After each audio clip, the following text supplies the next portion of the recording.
Hi, I'm Heather Staker, founder of Ready to Blend. When embarking on a blended learning innovation, or really any type of innovation, it's critical to begin by identifying the problems that you want to solve or the opportunities that you want to go after, and then turning those into SMART goals, goals that are specific, measurable, assignable, realistic, and time-related before moving forward. Now that might seem obvious, but it's surprising how many people rush out to invest in technology for technology's sake without stopping to think critically beforehand about why. I'm delighted to be joined today by Jaime Robles, the Executive Director of Human Resources at Lindsay Unified School District and the former principal of the Lindsay Unified School District's high school. And he is here to talk a little bit about the amazing transformation at Lindsay Unified and the goals that they put into place as they made that transformation. Welcome, Jaime. Pleasure to be here. Thank you. I'm so glad you're here. Now tell me a little bit about Lindsay Unified. Well, Lindsay Unified is a beautiful, beautiful place. We're rural, highly agricultural. We serve about 4,300 learners. We are about 18% migrant, just under 50% learners. We're about 91% Hispanic, 99% free and reduced lunch. And we're just in here doing the best we can to give our kids a legitimate shot at their preferred future.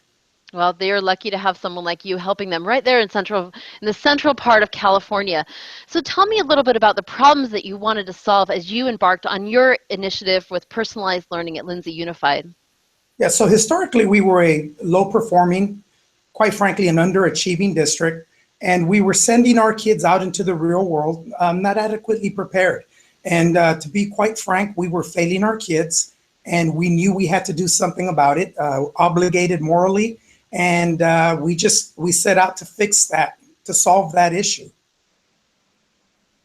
And so, as you said, we want to prepare our students better. You were really looking at a core problem, serving your mainstream students with their core academics even better.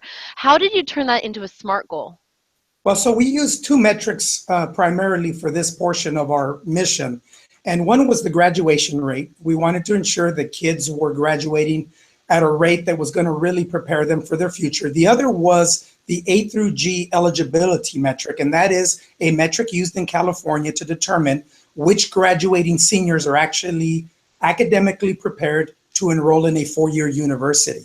So in regards to our graduation rate, when we began the journey, we were in the low to mid 70s, 74% of our kids were graduating.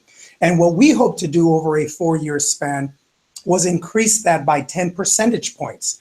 And actually in a four-year span, we're very, very pleased to say that we actually topped off at 90% graduation rate. So while there's still work to do, the metric or the data points indicate that we're on the right path.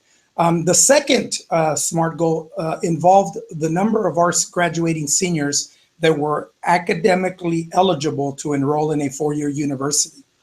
And when we began the journey, we were right around 21% of our graduating seniors were admissible to a four-year university in California. After a four-year span, we ended at 44%. Even though our goal was a 10 percentage point increase, we actually doubled the number of seniors that are eligible to attend a four-year university. And so we think graduation rate and the number of kids that are able to pursue a college education are two really important metrics in ensuring that we're preparing our kids adequately for their preferred future. And I love how you, in identifying those SMART goals, were so careful about measuring your baseline. Where are we now? And then where do we want to be? And you set a timeline of 4 years. Where do we want to be? And it's so inspiring to hear that you've exceeded those goals. And that's something for celebration. And I know you had other metrics you were tracking as well, but those two are helpful for showing how you had a concrete goal. And it was separate from just saying we're going to rush out and invest in technology to personalize learning. But instead, it was a student-centered goal around outcomes that you aspire to for your kids. So Absolutely. what words of advice do you have for those who are embarking on this journey like you have been doing for the past few years? Well, one aha, and then some words of advice. The aha is that while every data point indicates that we're progressing along the path that we wanted in achieving our mission, it's more than just data. You can actually feel the culture in our district, in our community. You can feel the culture in our kids when they return back from university or the military or wherever they leave us for.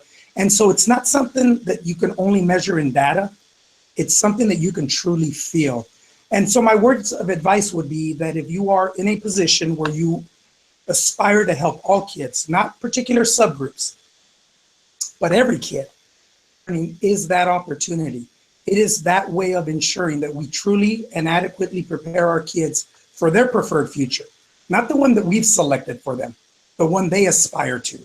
And so personalized learning is really there's no ceiling to what you can accomplish if you really put the kid at the center of everything that you do.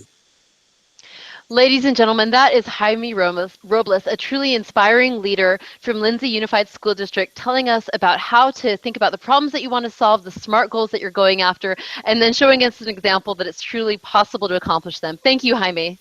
My pleasure. Thank you, Heather.